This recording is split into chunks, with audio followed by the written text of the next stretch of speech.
Shalom, semoga kita tetap setia dalam membaca dengar Alkitab hingga saat ini. Hari ini kita akan melanjutkan pembacaan kitab Yeremia, yaitu pasal 19 sampai pasal 22. Pasal 19 menceritakan tentang Yeremia yang diperintahkan Tuhan untuk membeli buli-buli tanah, lalu disuruh memecahkan buli-buli tersebut. Inilah ketiga kalinya Yeremia menyampaikan firman Tuhan melalui tindakannya. Maksud dari tindakan ini yaitu Tuhan sang tukang periuk telah berencana membuang orang-orang Yehuda karena hati mereka telah condong kepada berhala.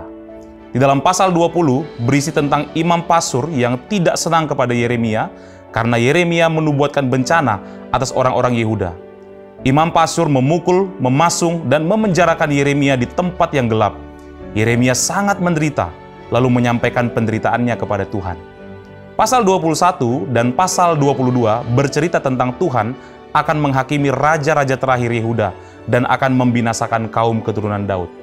Sekarang, marilah kita membaca Yeremia pasal 19 sampai pasal 22 bersama-sama.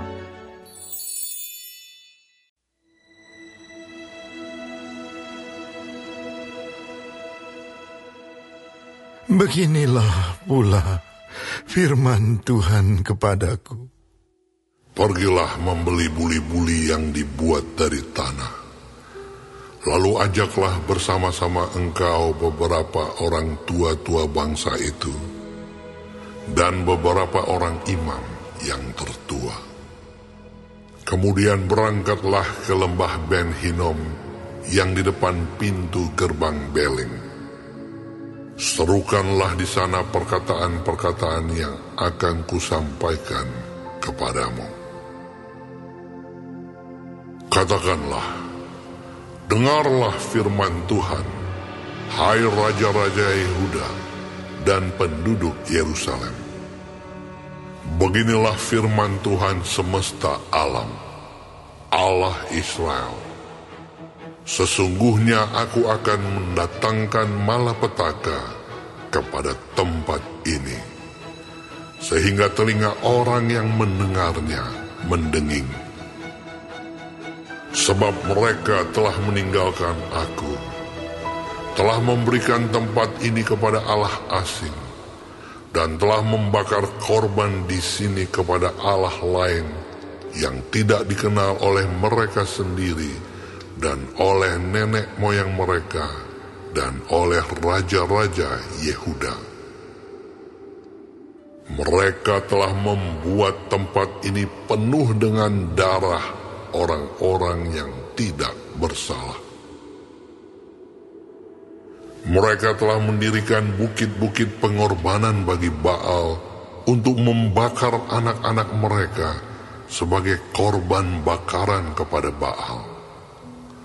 Suatu hal yang tidak pernah kuperintahkan atau kukatakan dan yang tidak pernah timbul dalam hatiku. Sebab itu sesungguhnya waktunya akan datang, demikianlah firman Tuhan, bahwa tempat ini tidak akan disebut lagi Tofet dan lembah Ben Hinnom, melainkan lembah pembunuhan. Aku akan menggagalkan rancangan Yehuda dan Yerusalem di tempat ini. Dan aku akan membuat mereka rebah oleh pedang di depan musuh mereka, dan oleh tangan orang-orang yang ingin mencabut nyawa mereka. Aku akan membiarkan mayat-mayat mereka dimakan oleh burung-burung di udara, dan oleh binatang-binatang di bumi. Aku akan membuat kota ini menjadi kengerian, dan menjadi sasaran suitan. Setiap orang yang melewatinya akan merasa ngeri dan bersuit karena segala pukulan yang dideritanya. Aku akan membuat mereka memakan daging anak-anaknya laki-laki dan daging anak-anaknya perempuan. Dan setiap orang memakan daging temannya dalam keadaan susah dan sulit, yang ditimbulkan musuhnya kepada mereka, dan oleh orang-orang yang ingin mencabut nyawa mereka. Selanjutnya, pecahkanlah buli-buli itu di depan mata orang-orang yang turut bersama-sama engkau. Katakanlah kepada mereka, beginilah firman Tuhan semesta alam. Demikianlah akan kupecahkan bangsa ini dan kota ini, seperti orang memecahkan tembikar tukang periuk, sehingga tidak dapat diperbaiki lagi. Dan Tofet akan menjadi tempat penguburan, karena tidak ada tempat lain untuk menguburkan. Begitulah akan kulakukan kepada tempat ini. Demikianlah firman Tuhan, dan kepada penduduknya. Aku akan membuat kota ini seperti Tofet. Rumah-rumah Yerusalem dan rumah-rumah para raja Yehuda akan menjadi najis seperti tempat Tofet, yakni segala rumah yang di atas sotohnya orang membakar korban kepada segala tentara langit dan mempersembahkan korban curahan kepada Allah lain. Ketika Yeremia pulang dari Tofet, kemana Tuhan telah mengutusnya untuk bernubuat, berdirilah ia di pelataran rumah Tuhan dan berkata kepada segenap orang banyak, beginilah firman Tuhan semesta alam, Allah Israel. Sesungguhnya aku akan mendatangkan ke atas kota ini dan ke atas segala kota sekitarnya seluruh malapetaka yang telah kukatakan akan menimpa mereka. Sebab mereka berkeras kepala dan tidak mendengarkan perkataan-perkataanku.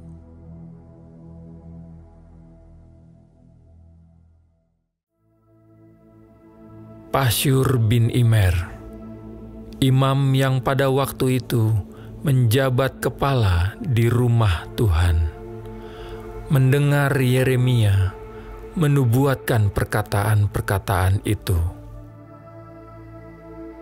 Lalu Pasyur memukul Nabi Yeremia dan memasungkan dia di pintu gerbang Benyamin yang ada di atas rumah Tuhan. Tetapi ketika Pasyur keesokan harinya mengeluarkan Yeremia dari pasungan itu, berkatalah Yeremia kepadanya, Tuhan akan menyebut namamu bukan Pasyur, melainkan kegentaran dari segala jurusan.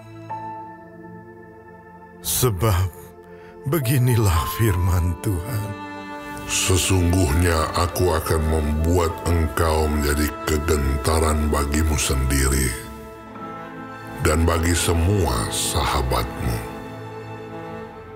Mereka akan rebah mati oleh pedang musuhnya di depan matamu sendiri. Dan seluruh Yehuda akan kuserahkan ke dalam tangan Raja Babel, yang akan mengangkut mereka ke dalam pembuangan ke Babel dan memukul mati mereka dengan pedang. Juga harta benda kota ini, segala hasil jerih payahnya, segala barangnya yang berharga, dan segala barang perbendaharaan raja-raja Yehuda akan kuserahkan ke dalam tangan musuhnya, yang akan menjarah, mengumpulkan, dan membawa semuanya itu ke Babel. Mengenai engkau, hai Pasyur, dan semua orang yang diam di rumahmu, kamu akan diangkut tertawan engkau akan sampai ke Babel dan akan mati di sana dan akan dikuburkan di sana. Engkau ini dengan semua sahabatmu yang kepadanya engkau telah bernubuat palsu. Engkau telah membujuk aku, ya Tuhan, dan aku telah membiarkan diriku dibujuk. Engkau terlalu kuat bagiku, dan engkau menundukkan aku. Aku telah menjadi tertawaan sepanjang hari. Semuanya mereka mengolok-olokkan aku. Sebab setiap kali aku berbicara, terpaksa aku berteriak, terpaksa berseru. Kelaliman, aniaya. Sebab firman Tuhan telah menjadi celah dan cemooh bagiku sepanjang hari. Tetapi apabila aku berpikir, aku tidak mau mengingat Dia dan tidak mau mengucapkan firman lagi demi namanya, maka dalam hatiku ada sesuatu yang seperti api yang menyala-nyala, terkurung dalam tulang-tulangku.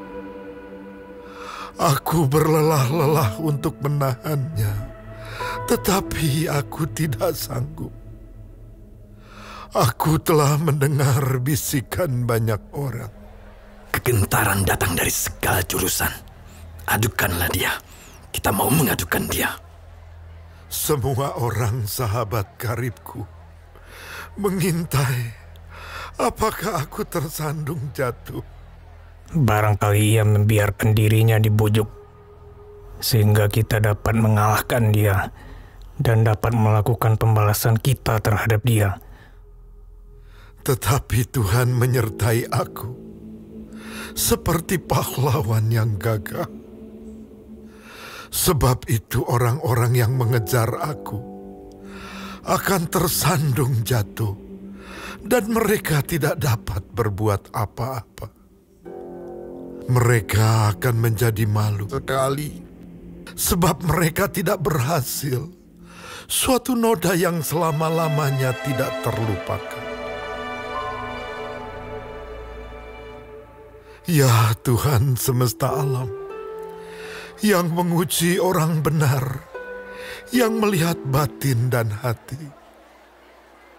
Biarlah aku melihat pembalasan-Mu terhadap mereka, sebab kepadamu-lah kuserahkan perkaraku. Menyanyilah untuk Tuhan, pujilah Tuhan, sebab Ia telah melepaskan nyawa orang miskin dari tangan orang-orang yang berbuat jahat.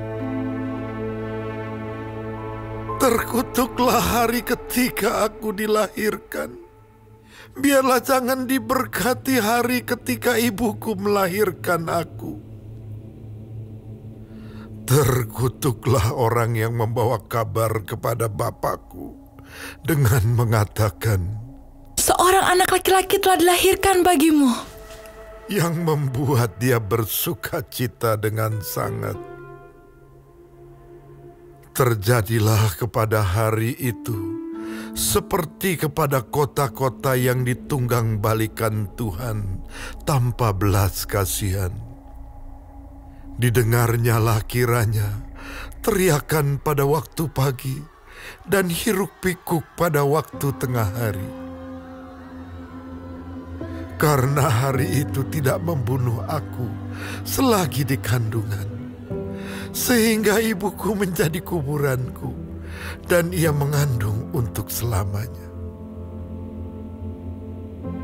Mengapa gerangan aku keluar dari kandungan, melihat kesusahan dan kedukaan, sehingga hari-hariku habis berlalu dalam malu.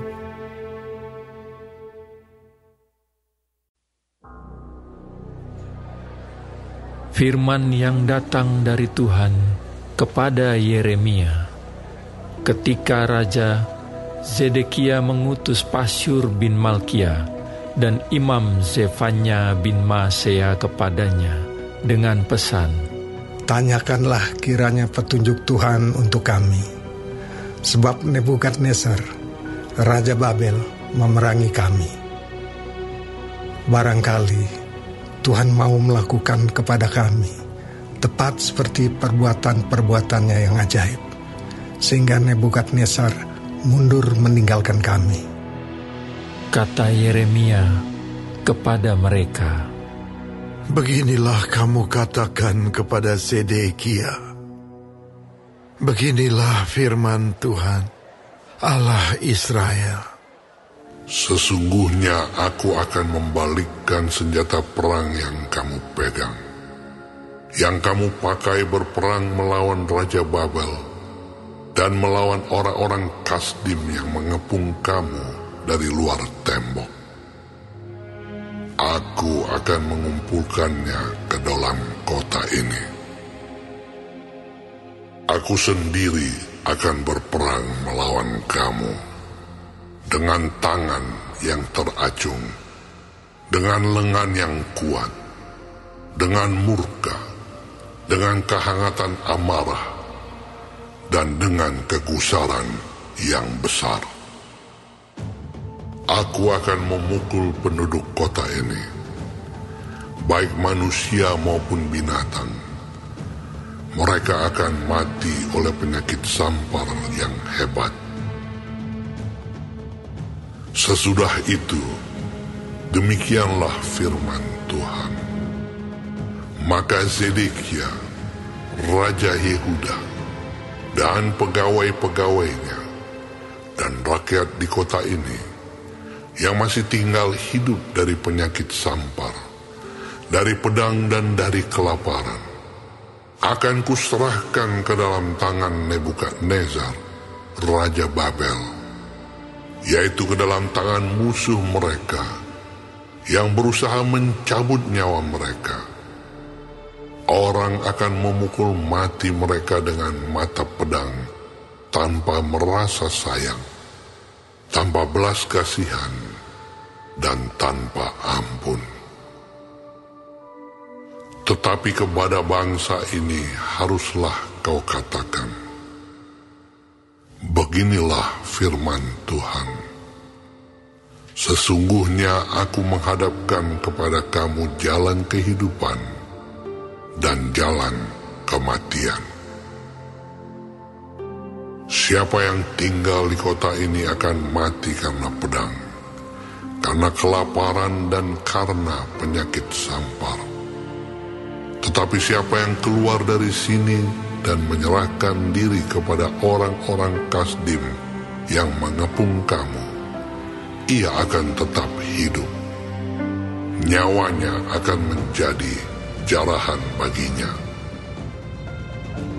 Sebab aku telah menentang kota ini untuk mendatangkan kecelakaan dan bukan untuk mendatangkan keberuntungannya.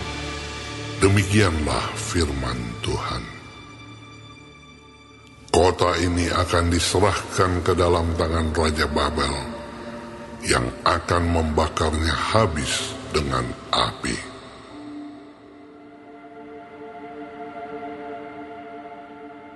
Kepada keluarga Raja Yehuda, dengarlah firman Tuhan.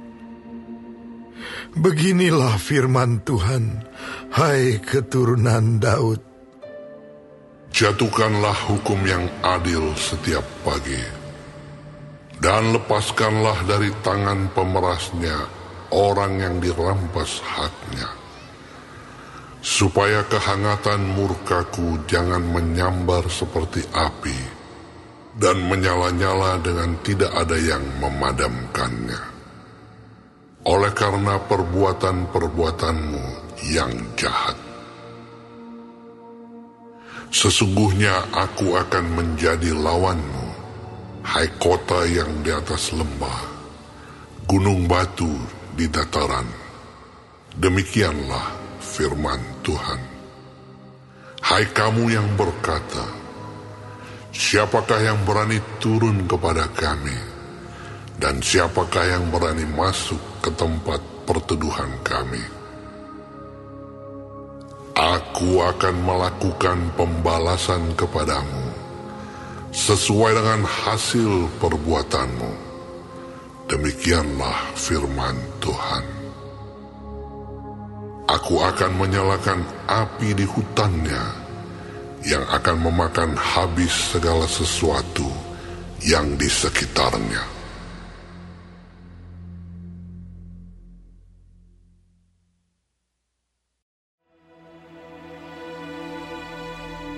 Beginilah firman Tuhan. Pergilah ke istana Raja Yehuda dan sampaikanlah di sana firman ini. Katakanlah, dengarlah firman Tuhan, hai Raja Yehuda yang duduk di atas tahta Daud. Engkau, pegawai-pegawaimu, dan rakyatmu yang masuk melalui pintu-pintu gerbang ini. Beginilah firman Tuhan. Lakukanlah keadilan dan kebenaran. Lepaskanlah dari tangan pemerasnya orang yang dirampas haknya. Janganlah engkau menindas, dan janganlah engkau memperlakukan orang asing, yatim, dan janda dengan keras. Dan janganlah engkau menumpahkan darah orang yang tak bersalah di tempat ini.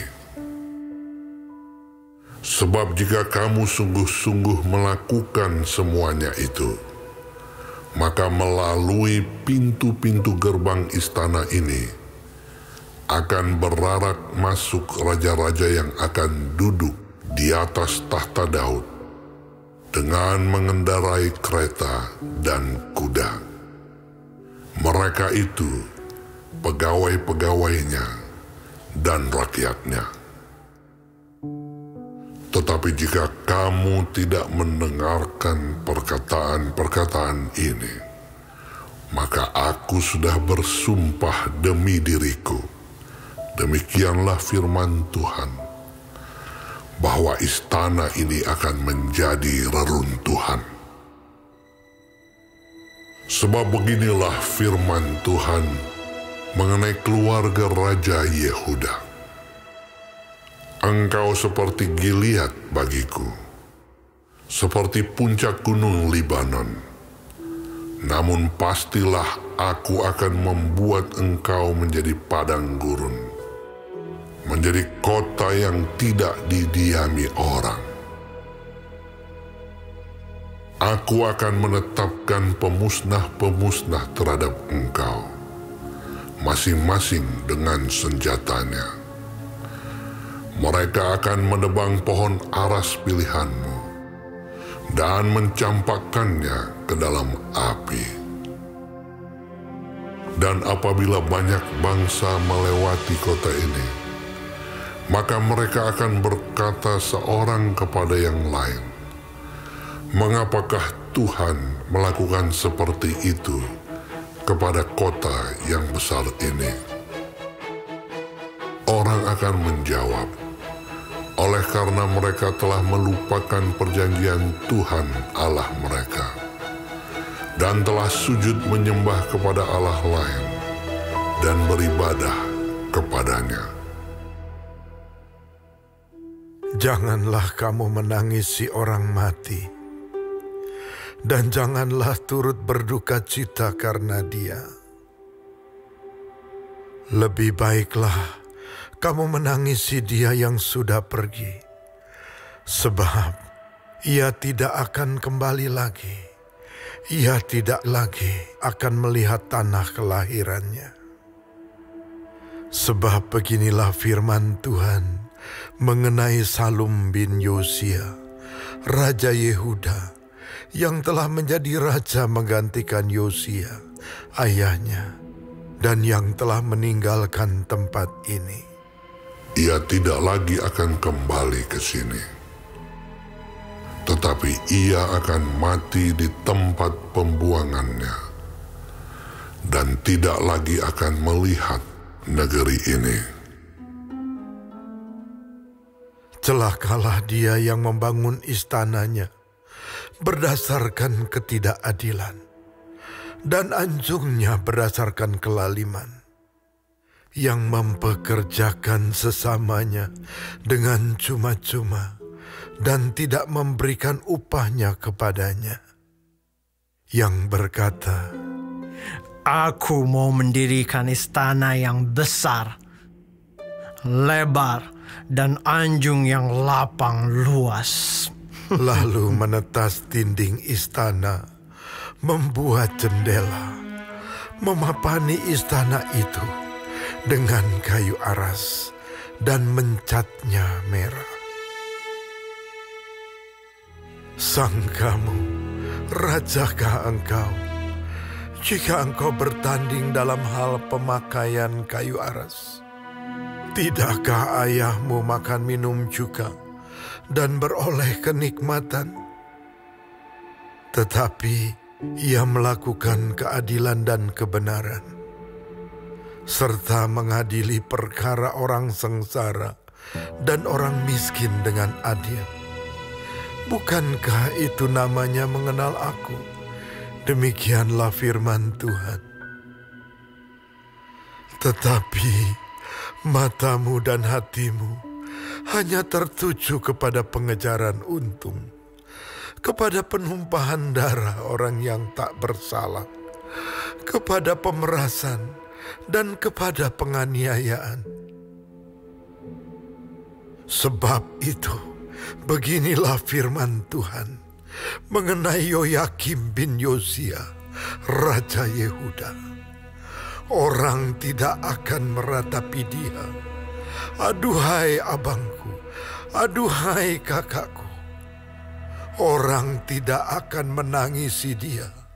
Aduhai Tuhan, aduhai Seri Paduka. Ia akan dikubur secara penguburan keledai, diseret dan dilemparkan keluar pintu-pintu gerbang Yerusalem. Naiklah ke gunung Libanon dan berteriaklah. Perdengarkanlah suaramu di pegunungan Basan. Berteriaklah dari pegunungan Abarim, sebab semua kekasihmu sudah hancur. Aku telah berbicara kepadamu selagi engkau sentosa, tetapi engkau berkata, Aku tidak mau mendengarkan. Itulah tingkah langkahmu dari sejak masa mudamu, sebab engkau tidak mau mendengarkan suaraku.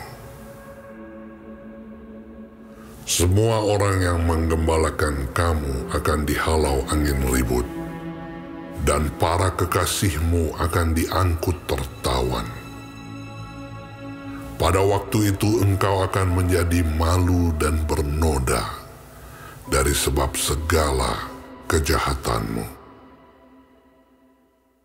Hai engkau yang diam di gunung Libanon dan yang bersarang di pohon-pohon aras, betapa engkau akan mengeluh ketika kesakitan menimpa engkau.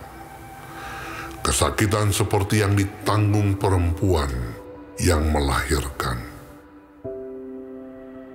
Demi aku yang hidup, demikianlah firman Tuhan. Bahkan sekalipun Konya bin Yoyakim, Raja Yehuda, adalah sebagai cincin materai pada tangan kananku, namun aku akan mencabut engkau. Aku akan menyerahkan engkau ke dalam tangan orang-orang yang berusaha mencabut nyawamu, ke dalam tangan orang-orang yang engkau takuti, ke dalam tangan Nebukadnezar Raja Babel, dan ke dalam tangan orang-orang Kasdim. Aku akan melemparkan engkau serta ibumu yang melahirkan engkau ke negeri lain, yang bukan tempat kelahiranmu. Di sanalah kamu akan mati. Tetapi ke negeri yang mereka rindukan untuk kembali ke situ, mereka tidak akan kembali. Adakah konya ini suatu benda yang hina, yang akan dipecahkan orang? Atau suatu periuk yang tidak disukai orang? Mengapakah ia dicampakkan dan dilemparkan ke negeri yang tidak dikenalnya? Hai negeri, negeri, negeri, dengarlah firman Tuhan. Beginilah firman Tuhan.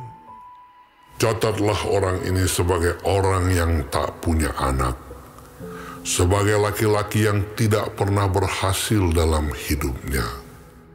Sebab seorang pun dari keturunannya tidak akan berhasil duduk di atas tahta Daud dan memerintah kembali di Yehuda.